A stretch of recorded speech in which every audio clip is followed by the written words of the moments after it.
Yesterday's by-election saw the one candidate supporting the current plan elected as the winner, and it saw the runner-up calling for the plan to be fixed. More than 70% of the vote supported those two candidates. The old line parties were decimated. We now live in one of the most progressive communities in the country, and I believe it would be fair to say we have the most environmentally minded electorate in this country. And it's time that we built wastewater treatment infrastructure to reflect those strong environmental values. And I think suspending action as proposed in Mr. Dermond's motion, Director Dermond's motion, it may be consistent with the anti-tax sentiment of many of you or most of you in this room. I don't believe it's most of you at this table, but it's not consistent with the views of the public. And the vote yesterday showed that. The candidate who ran against sewage treatment... Excuse me. Could I have order in the chamber? My honest interpretation of the results is that that was a progressive pro-environment vote yesterday with 70% mandate to look after the environment. It doesn't... Order, please, or I'll have to ask you to leave. I'm going to move on, but I think it doesn't mean we're going to not have a vocal and small minority that wants to fight any new infrastructure, but we can't allow that viewpoint to delay action, is my honest view.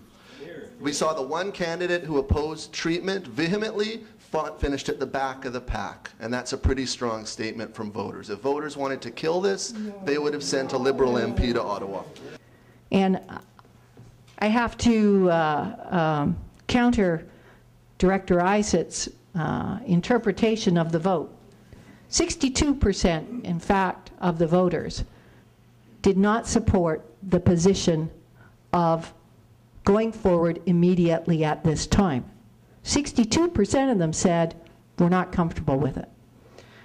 So to move on though, so this committee has an opportunity to fix the plan tomorrow by voting in favor of improvements within the context of existing funding commitments from senior governments, rather than, I think we should be flexible in that regard, as I've already mentioned, because Director Dermond brings a lot of valuable ideas to the table, and I honestly believe that those ideas have not been heard adequately. But I think there's a way. The problem is Director Dermond's motion doesn't say let's fix the plan. It says let's ask for permission to delay action until 2040, and that's why I can't support it. But let's have the discussion tomorrow of how can we fix this plan.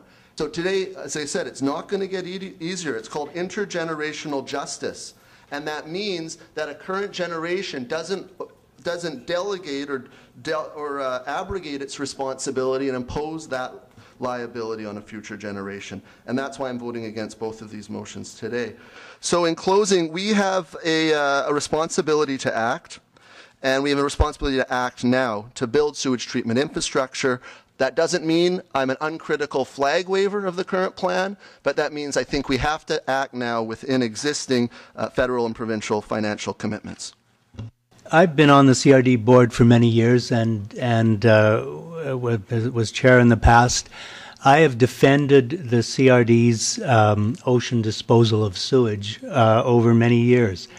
I'm very well aware that sewage gets dispersed and carried away, that it gets heavily diluted, that we've been improving the quality of our sewage through source control, and that there are other contributors to ocean degradation. I have always felt, even many years ago, that eventually we would be required to improve our sewage treatment. I'm old enough to remember when the garbage wharf was there, and I'm sure my colleagues on Victoria City Council defended ocean dumping of garbage.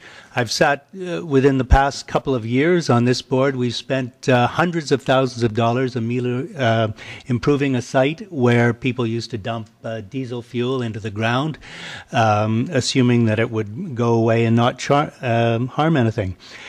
We all know that practices that were acceptable in the past no longer are. The position of the Green Party, which I can now speak of because the election is over, was very similar. Eventually, we are going to need sewage treatment, they say, but we can't continue to discharge toxins. But maybe there'll be a better technology in the future. So there are these criticisms.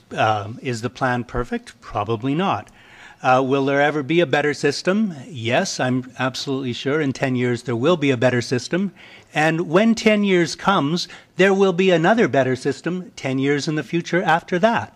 So not only is there a better system today, there will continue always to be a better system. It's been pointed out that we haven't solved all of the problems. We haven't addressed every issue connected with land disposal of biosolids. That, of course, is an issue that every other municipality in North America is also facing, and there are pros and cons. Every city that has ever installed sewage treatment faces all of the problems of cost uncertainty, of imperfect siting, of requirements for building plants in uncertain conditions that we are facing. The fact that we are facing those uncertainties and those remaining problems is not going to be something that leads the federal government to say you don't have to do it, because those problems are addressed and faced by every city virtually in the developed world. Everybody has those issues, and the way regulation works is not to say, as long as there is a problem with your proposed solution, don't bother doing it, just put it off, wait for the future. That's not the way it works. What they say is you will achieve significant benefit by doing sewage treatment. The fact of the plant will allow you to further improve your effluent in the future, and the time has come to do it. I'm not afraid of being taken off in handcuffs if we don't do it. I'm only a little bit afraid that I'll lose my house if the CRD gets fined.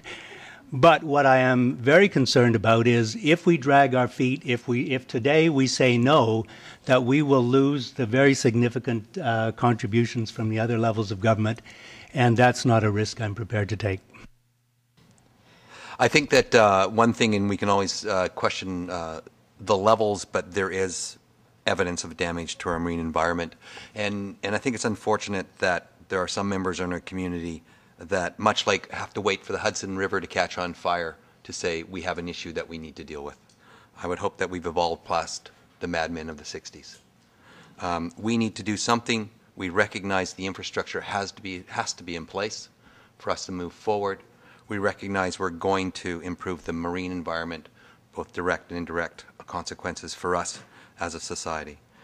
I think the final other piece I want to add is communities across Canada, across North America, communities as far away as Central Saanich have dealt with their sewage and have been able to deal with their infrastructure issues. In Souk, and their infrastructure issues, to deal with all the other challenges we face. Let's put in perspective. Each household is $1 a day.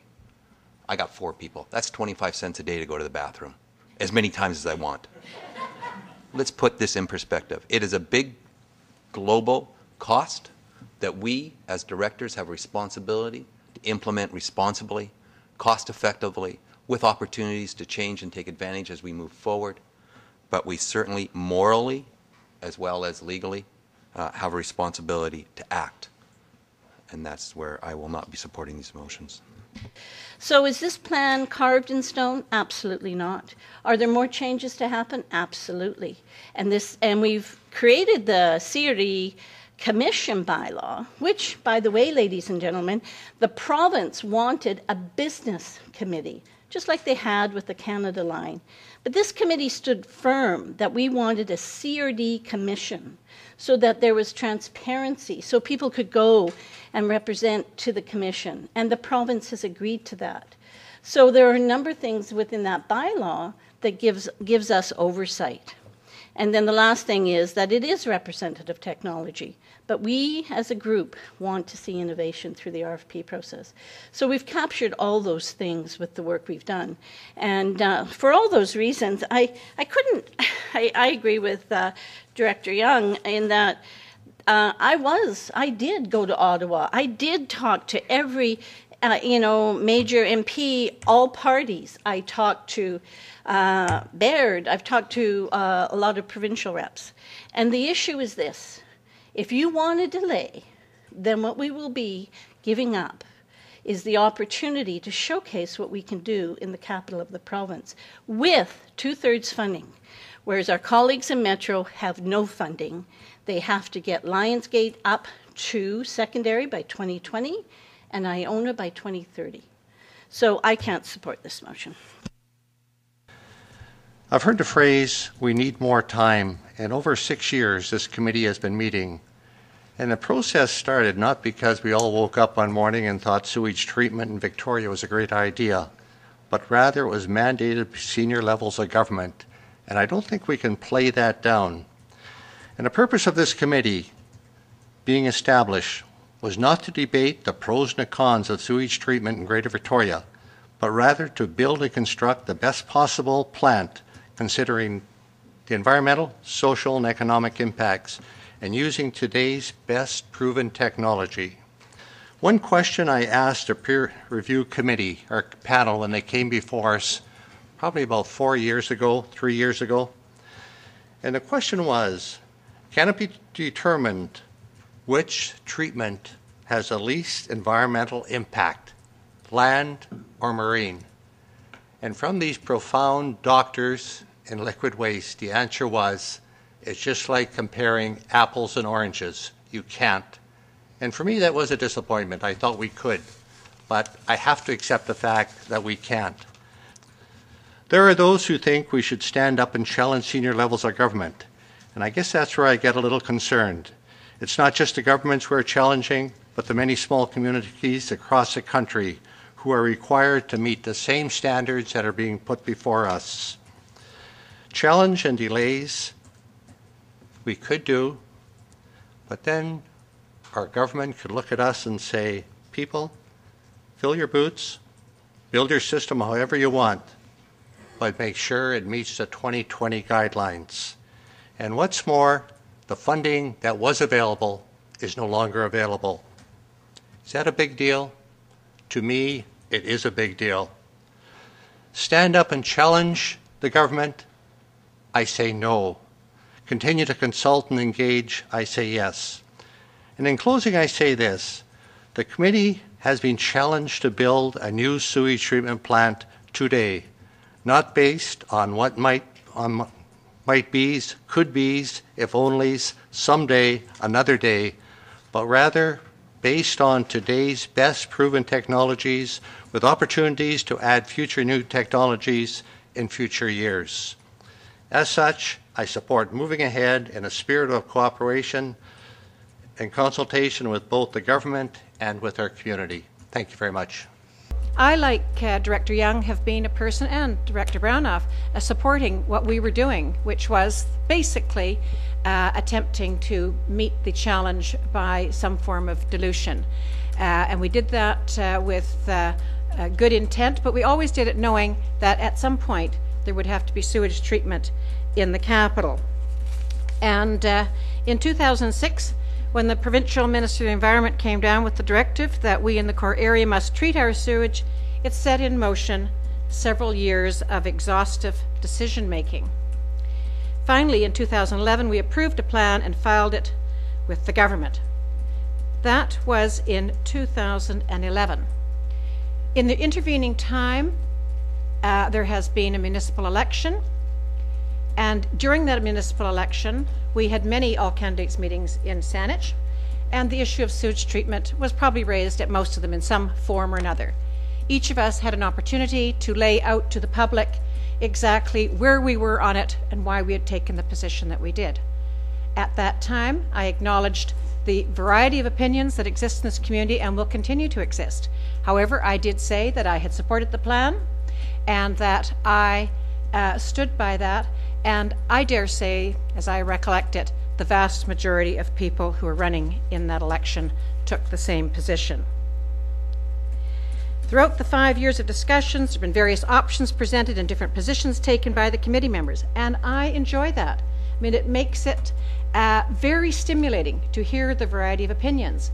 Many of the decisions that we've made ultimately were not unanimous, but then that's the way it goes. At some point, everybody puts their best shot out there, you call the question, and you move forward.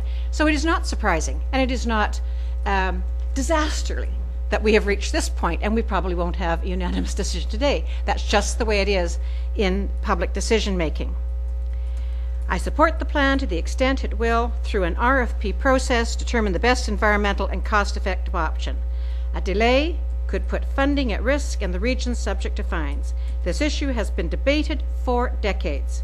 The funding opportunity allows us to meet the environmental requirements with significant funding from senior governments to assist the local taxpayers, and therefore I do not support the motion on the floor.